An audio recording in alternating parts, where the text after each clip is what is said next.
Hola a todos, ¿cómo les va? Soy Mateus de Carvalho, soy gerente de innovación y transformación digital aquí en Deloitte y quise traerles un asunto que es muy bueno de hablar, que es la construcción de una estrategia de innovación, desde el diagnóstico hasta la materialización de del beneficio, ¿no? dentro de la organización. En un contexto rápido, un punto inicial, de repente, un punto fundamental es ese, es pensar cómo se hace una estrategia de innovación. Pero hay un mito alrededor de la innovación de que es fruto de un aspecto inspiracional, de la pura creatividad, y no es así. La verdad es al revés. La construcción de estrategia y de innovación parte esencialmente de un constante ejercicio muy disciplinado dentro de los negocios. Un contexto o un ejemplo mejor tiene que ver con los mediados de la década de 60. Apple venía en un periodo bien complicado. Esta es, la verdad, es en los 90. Las revistas de negocios publicaban artículos diciendo que la Apple se iba a morir, que tenía que vender el negocio a IBM, que Apple ahora no está bien en los negocios. Eso en el 97. Apple estaba a 2 meses de declarar la bancarrota. Y en esa época, Steve Jobs lo invitaron a reasumir la presidencia ejecutiva de la empresa y adoptó una serie de medidas para conseguir darle la vuelta a la situación. Claro, hubo una serie de inversiones, ¿no? Con Bill Gates, pensando en cuál sería el riesgo para Microsoft si Apple no existiera más. Empezó a eliminar la línea de software, eliminó los periféricos, subcontrató la manufactura, puso todas las ventas en línea, sin distribuidores. Así que Steve Jobs trajo una estrategia muy fuerte de competencia donde él se da cuenta que hay un diagnóstico claro en que Apple se estaba sofocando, ¿no? Y todas las acciones fueron necesarias para poder evitar esa caída que la empresa parecía inevitable, ¿no? Al preguntarle cuál era el próximo paso después de este momento de Apple, él dijo, bueno, voy a esperar la próxima oportunidad. Él no dijo, voy a hacer esto, voy a hacer lo otro, no, él simplemente dijo que iba a esperar y después apareció con, con todos los productos de Apple, con el iPod, con cosas que no existían ni siquiera en los sueños de la gente. Y bueno, por detrás de todo esto está la estrategia buena, ¿no? Se define que el núcleo de la buena estrategia siempre será el mismo, descubrir los factores críticos de cualquier situación y lograr diseñar formas en que se pueda enfocarse en las acciones para trabajar con los factores. Estas dos palabras son claves. Primero, coordinación. Hay factores muy importantes que tienen que estar alineados entre sí. Y lo segundo es el enfoque. Todas las situaciones tienen que estar encaminadas, tienen que estar bien orientadas. Entonces la estrategia y la estructura dentro de lo que está pasando tiene tres círculos. Al centro está el diagnóstico, entender desde la perspectiva externa qué es lo que está pasando con nuestros proveedores, nuestros aliados, distribuidores, vendedores, pero también interno. Entender las competencias organizacionales que existen dentro de nuestra organización. Y eso se trata más o menos de hablar de fortalezas y debilidades, pero no es solamente ese análisis DOFA, es entender realmente cuáles son las competencias y las habilidades que nosotros podemos trabajar y podemos expresar dentro del mercado para que podamos apalancar esta situación y cuáles son los gaps que tenemos que eliminar de manera que tengamos formas de protegernos, ¿no? Otra segunda parte tiene que ver con las directrices políticas, donde van a estar los abordajes más generales, trabajar con obstáculos, con los aceleradores, ¿no? Que se van entendiendo y también ir lo que va surgiendo en el camino. Una estrategia siempre es algo móvil, no es algo fijo, es algo que hay que ir reajustándolo, readaptándolo conforme van apareciendo los problemas. Así que una analogía tal vez es que si un diagnóstico es un momento en donde estamos, el momento donde queremos llegar, la directriz política es como los señales de la carretera que nos van a llevar allá, ¿no? Tendremos que tener claro cuáles son los límites donde vamos a actuar, ¿no? Siempre recordando que la estrategia A veces no solamente sobre qué hacer, sino también sobre qué no hacer. Y aquí también tenemos las acciones coherentes, que es el tercer nivel. A veces las empresas sufren mucho, ¿no? Recom- o gastan mucho dinero de repente en acciones que no son coherentes, que no tienen nada que ver con la estrategia. Tienen estrategias pulverizadas que apuntan a direcciones distintas y así es muy difícil garantizar el progreso. Y aquí me meto un poquito en cada uno de los asuntos, empezando con el diagnóstico. Primero, las palancas de innovación que toda empresa tiene que tener, tiene que aprender a operar. Hay varias palancas manifestadas en cuatro conjuntos. Antes de empezar a estructurar equipos de trabajo y esto, es importante que las empresas logren localizar dónde están sus problemas, dónde están sus oportunidades, sus fortalezas. Un primer conjunto tiene que ver con la definición de la empresa, o sea, dónde es que la empresa quiere llegar, cuáles son los temas que él quiere explotar, cuál es la tecnología que va a ser usada, ¿no? Así que tenemos esa gestión del portafolio, cuál es la gobernanza que se usa para poder manejar todas esas iniciativas, un programa de innovación como tal. Y allí hay programas que están en las empresas multinacionales, en empresas pequeñitas inclusive a veces. Hay gestión de portafolio del pipeline, cómo decidir qué iniciativas avanzan, cuáles no, cuáles sí, cuáles siguen, cuáles no, cuáles son las métricas de innovación para entender no solamente el éxito de las actividades específicas, sino la madurez de nuestro portafolio, nuestro programa como un todo, ¿no? Conjunto de diseño, construcción, escala de las innovaciones también, procesos, medios de colaboración, ¿no? Que nosotros tenemos dentro de la organización para viabilizar las iniciativas y poder avanzar y poder seguir adelante y poder tener buen escalonamiento de las cosas. Y porque hay una capa de soporte y de financiación. Allí vamos a tener que ver el liderazgo senior para entender cómo ellos están trabajando, cómo ellos están apoyando los movimientos para que se pueda hablar de un movimiento concreto, ¿no? Las lógicas de financiación, inclusive de estos movimientos, las conexiones externas, ¿no? Y todo este grupo de palancas que van trabajándose y que van enfocalizándose en diferentes momentos para poder progresar. Eso es bien importante. Después tenemos los tipos de innovación que vamos a usar para poder entender las estrategias, los tipos de innovación que ya trabajamos, ¿no? Que trabajamos hasta aquí, que son reflejo de las competencias organizacionales de las empresas, y también las futuras innovaciones que nosotros vamos a tener que emprender en el futuro. Hay 10 tipos de innovación, básicamente, pensando en el diálogo estratégico, complementando esas estrategias de las organizaciones y están categorizadas en tres conjuntos básicamente de tipos de innovación. El primero es el de configuración y aquí estamos muy relacionados a aspectos de administración, aspectos de gestión organizacional. Cuando hablamos de rentabilidad, conexiones, estructura, procesos usados para garantizar que el negocio está funcionando bien, está en esa primera fase, ¿no? En esas entregas de valor conforme nos comprometemos. Luego tenemos las ofertas, que están muy relacionado al carácter de la ingeniería, ¿no? ¿Cuál es el producto? ¿Cómo es que funciona?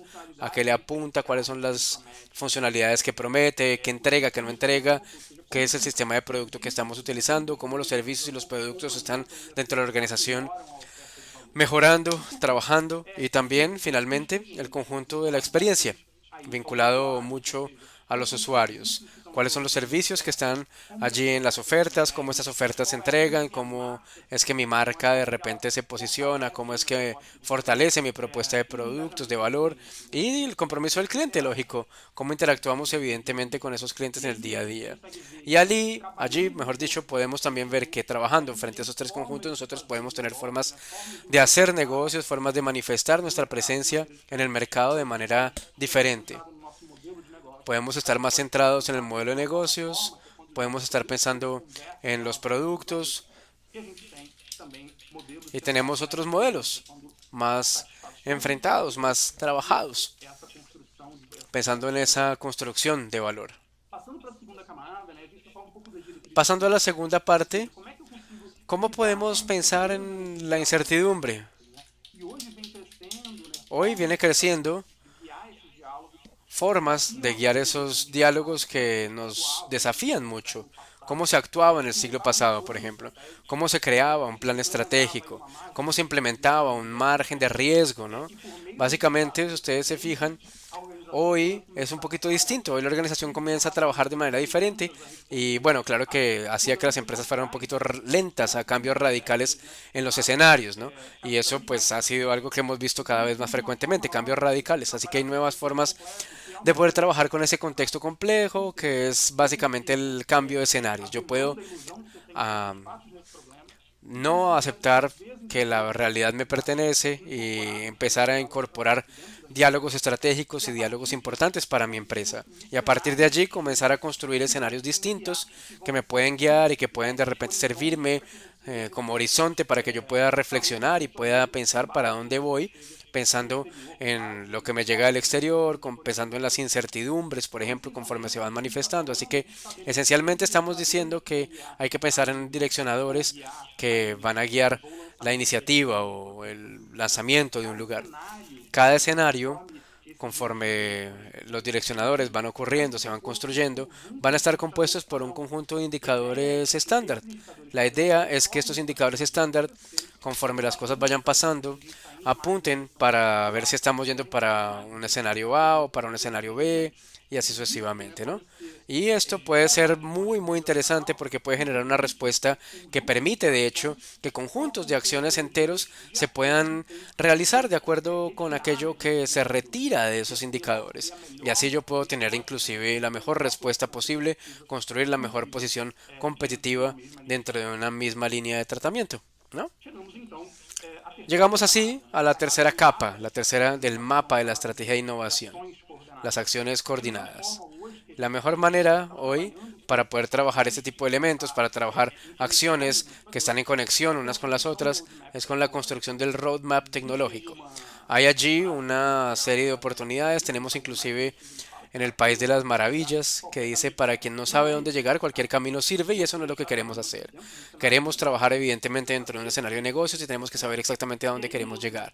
Y ahí el roadmap tecnológico tiene tres capas con las cuales nosotros podemos pensar diferentes tipos de iniciativas para garantizar ese progreso de manera estructurada. Dentro del roadmap, lo primero que se nos ocurre es tener la capa de los objetivos estratégicos comerciales. ¿Cuáles son los marcos? ¿Cuáles son los elementos que nosotros queremos tener como referencia, ¿no? Milestones, marcos, son eventos importantes dentro de nuestra trayectoria. Pueden ser de entregas o pueden ser también marcos, milestones externos también. O sea, determinado evento que ocurrió, determinada situación que ocurrió, yo quiero tener ese producto preparado, ¿no?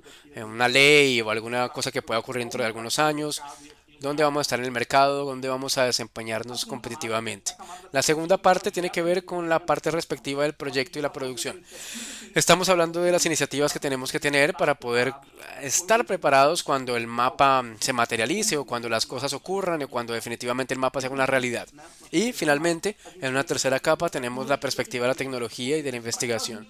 Para que las iniciativas puedan, de hecho, ser desarrolladas, cuáles son las tecnologías que tenemos que dominar, qué tenemos que aprender, qué tenemos que saber para poder estar listo para esas iniciativas de desarrollo de producto, por ejemplo, para que eso pueda funcionar.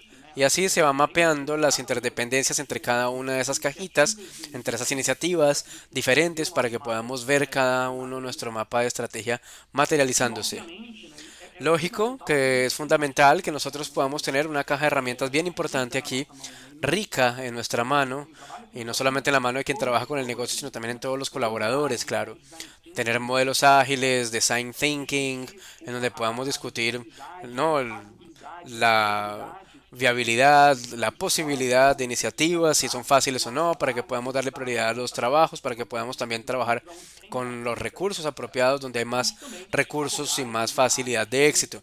Pero también abordajes importantes en que nosotros podamos trabajar de manera interactiva y mitigar así el riesgo de falta de éxito, de manera que nosotros podamos también consultar a los usuarios, podamos explotar nuestras incertidumbres y que también podamos tener iniciativas que puedan ser nocivas identificadas y así enfocarse en donde de hecho tenemos que entender que interactivamente se puede comprobar el valor.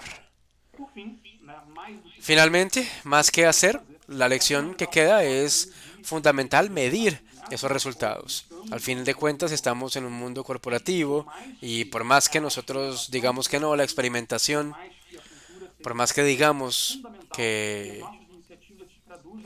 las iniciativas traduzcan los resultados, tenemos que pensar. Hay algunas directrices cuando hablamos de innovación. Mucha gente dice, ah, menos es más. Muchas organizaciones dicen, ah, queremos construir una cartera de métricas para poder medir todo al mismo tiempo y a veces empezar con unas métricas, pocas métricas puede ser mucho más útil en ese comienzo, ¿no? Tal vez tiene más sentido en un comienzo. Hay otros puntos de vista esenciales, que las métricas puedan implementarse, complementarse también a sí mismas, ¿no? Que podamos ir construyendo visiones amplias sobre cómo nuestro portafolio está funcionando, cómo las cosas están saliendo. El liderazgo, ¿no? También es importantísimo, iniciativas maduras de punta que están allí trabajando en nuestro portafolio, iniciativas también que están comenzando, requieren métricas apropiadas para poder tener esa digestión, ¿no? Así que exigir una métrica como un ROI en una iniciativa de 2 semanas y muchas incertidumbres, pues no tiene sentido. Pero cuando nosotros vemos que esa métrica ya tiene más madurez, ya se puede empezar a pensar en métricas financieras, medibles, cosas que sean información válida, datos que tengan sentido. Así que tenemos que aprender a construir métricas que se puedan medir, que se puedan tener datos a la mano cuando vayamos a pensar en herramientas externas y pensar en invertir en una cantidad de esfuerzo suficiente para poder trabajar en esas ediciones, ¿no? Que sean realistas también en el sentido de que tienen que ser posibles de prometerse, tenemos que aprender a establecer metas que puedan traer métricas que puedan ser alcanzadas, ¿no? En plazos específicas que de alguna manera puedan ser puntuales y así se traduce mucho de la discusión estratégica. Y finalmente, métricas que conecten ambiciones. Hay ambiciones en el core, ambiciones adyacentes, como también se sabe, ¿no? Hay métricas, iniciativas, ambiciones transformacionales importantes donde nosotros vamos a darle valor a crear nuevos mercados, a traer nuevos productos, a crear nuevos segmentos de clientes. Y nuestras métricas tienen que conversar entre sí. Cada uno de esos niveles es importante que tenga una buena interacción. Y desde la parte de ambición estratégica hasta la gestión del pipeline, métricas de cultura y clima que son esenciales también para poder tener un buen procesamiento, la madurez que hay que tener también para poder hacer esas métricas. Y es importante, lógico, tener un ranking de percepción, o sea, cómo es que los aliados, cómo es que los clientes están de repente viendo nuestra organización, ¿no? Y de esta manera ir construyendo una serie de métricas que nos permita tomar decisiones coherentes con la estrategia que nosotros decidimos seguir. Bueno, y el objetivo final es crear impacto, evidentemente, ¿no? Eso es lo más importante. Cuando nosotros estamos hablando de problemas de negocios, en muchas ocasiones estamos hablando de problemas que son críticos para la organización. Y esto significa que son problemas financieros, a veces como gestión de costos, operación de nuevas fuentes de ingresos, pero también estamos hablando de problemas que requieren otra visión. A veces hay salud, seguridad, otras cuestiones importantes. Y para esto es importante que podamos traer esa discusión a los tamaños de mercado, porque es de eso que estamos hablando cuando tenemos que hablar de la iniciativa A o la iniciativa B, ¿no? Cuando estamos pensando en una cantidad limitada de recursos, pues es eso lo que nos pasa. Trabajamos mucho en general con capas que se van explotando conforme hay una iniciativa que va avanzando dentro de su madurez. Entonces es una ilusión pensar que una iniciativa cuando surge requiere 100% de precisión, ¿no? Esa iniciativa, ¿cuánto va a generar? Se trabaja en ese ciclo de desarrollo. Inicialmente nosotros hablamos del TAM, Total Addressable Market, una iniciativa de alto nivel que la iniciativa se propone hacer. Una iniciativa en área específica, por ejemplo, ¿cuál es el tamaño de la empresa? ¿Cuál es el tamaño del problema dentro del área? Si es una empresa como tal, ¿cuál es el tamaño de problema de la empresa? Si es una fábrica, por ejemplo, ¿cómo están los problemas? ¿Es una cosa global? ¿Es un problema que puede llevarse al mundo? ¿Es una oportunidad que tenemos en diferentes lugares? Después tenemos el Serviceable Addressable Market. Y esto es bien interesante porque son los problemas que se pueden resolver con la propuesta que tenemos de intervención actual o con la planeada, ¿no? De esos problemas gigantescos, ¿cuánto yo de hecho puedo resolver? ¿No? No que lo voy a hacer, pero cuánto podría resolver, ¿no? Así que es bien interesante. Ahí tiene el Serviceable Obtainable Market, o sea, es parte del problema que sí se puede manejar. A veces no se puede manejar todo el problema de una única vez. Intentar trabajar un problema entero de una vez es lo que hace que perdamos un poquito del enfoque, que es lo que teníamos dicho que era importante hoy, ¿no? Después de definir cuál es la parte que tenemos que trabajar, tenemos el Fair Market Share, cuál es la parte del problema que nosotros de hecho vamos a resolver, considerando tanto otras iniciativas, ¿no? Porque la iniciativa puede que no sea la única, puede que haya otras iniciativas como posibilidades de migración. Y también hay discusiones importantes relacionales dentro de la organización. En las organizaciones a veces, por ejemplo, no existen puentes entre determinados lugares, dentro de determinadas fábricas, y puede ser complicado cruzar esa frontera, es difícil. De pronto es más realista ver mi market share dentro de lo que yo tengo y de repente ver los lugares realistas de posición. Es una cosa interesante, es una visión general. Tenemos que pensar en la estrategia. Primero, ser explícito sobre qué es lo que queremos en la ambición. Tenemos que organizar, tenemos que ejecutar de acuerdo a lo que está pasando con acciones coordinadas. Después, explotar incansablemente nuevas y mejores formas de competir y crecer. O sea, expandir nuestro horizonte de actuación, e ir siempre buscando nuevas oportunidades que puedan de repente ser consistentes con nuestra estrategia, abandonar la idea de que nosotros tenemos que pensar en de repente una forma única de crecer. La incertidumbre, recuerden, siempre va a estar presente en nuestra vida, ¿no? Nosotros no sabemos muy bien al principio cómo se hacen las iniciativas, así que hay que ampliar el nivel de comodidad para que podamos expandir nuestro trabajo sin ningún problema. Definir expectativas que sean realistas de acuerdo con lo que las metas organizacionales proponen. De nada sirve que nosotros queramos tener una inteligencia artificial de última generación si nosotros no tenemos los profesionales para manejar ese tipo de inteligencia, ¿no? Trabajar en una acción pensando en insights que sean profundos y que también sean poco convencionales de repente sobre los usuarios. Hay problemas que los usuarios tienen, hay jobs to be done, hay problemas que ni siquiera ellos saben que existen, así que poner al usuario en el centro, entender cuál es el contexto que está viviendo y de repente tener una buena iniciativa para poder ver más allá de lo que los usuarios nos dicen, que no es todo lo que existe. Alinear la estrategia cooperativa también a las estrategias de negocios es crítico para el éxito.